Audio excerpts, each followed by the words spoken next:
এই পৃথিবীতে এক ধরনের মানুষ আছে যারা নিজে থেকে কখনোই কারো সাথে কথা বলবে না, ফেসবুকেও কখনো কাউকে নিজে থেকে নক করবে না।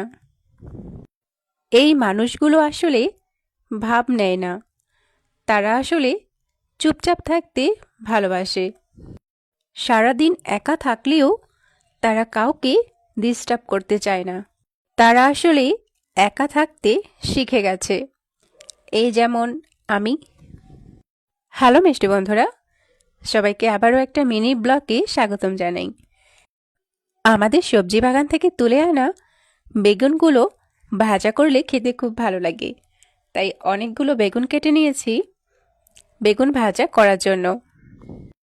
বেগুন ভাজা হয়ে গেছে, এবার রান্না করা হবে খেসারি শাক ভাজি, তার সাথে মিষ্টি কুমড়ো ভাজি। মিষ্টি কুমড়োগুলো কেটে নেওয়া হয়েছে, এবার রান্না করব। মিষ্টি কুমড়ো বাজার থেকে কিনে আনা হয়েছে, আর কেজি নিয়েছে 50 টাকা।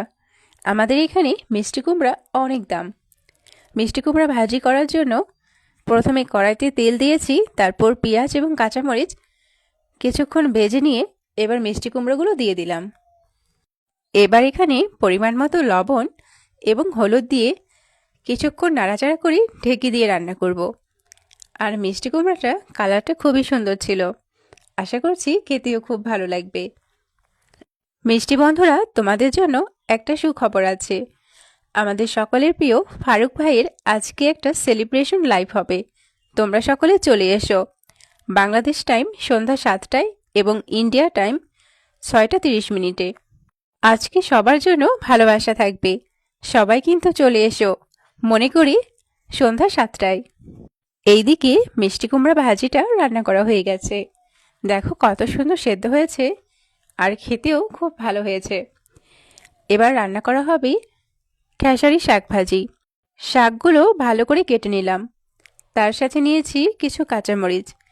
এই শাক ভাজিতে কাঁচামরিচ বেশি করে দিলে খেতে অনেক ভালো হয়। এবার রান্না করব। সাদা তেলে অল্প পরিমাণ পেঁয়াজ কুচি দিয়ে কিছুক্ষণ ভেজে নেব। তারপর এখানে দেব কেটে রাখা খেসারি শাকগুলো। তারপর শুধুমাত্র লবণ দিয়ে 2 থেকে 3 মিনিট শাকগুলো ভাজা করলেই হয়ে যাবে।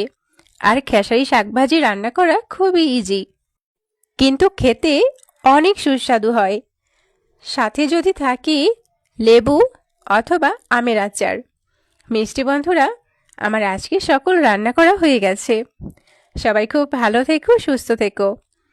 আজকের মতো মিনি ব্লগটি এখানে শেষ করছি। ভালো লাগলে সবার মাঝে শেয়ার করে দিও।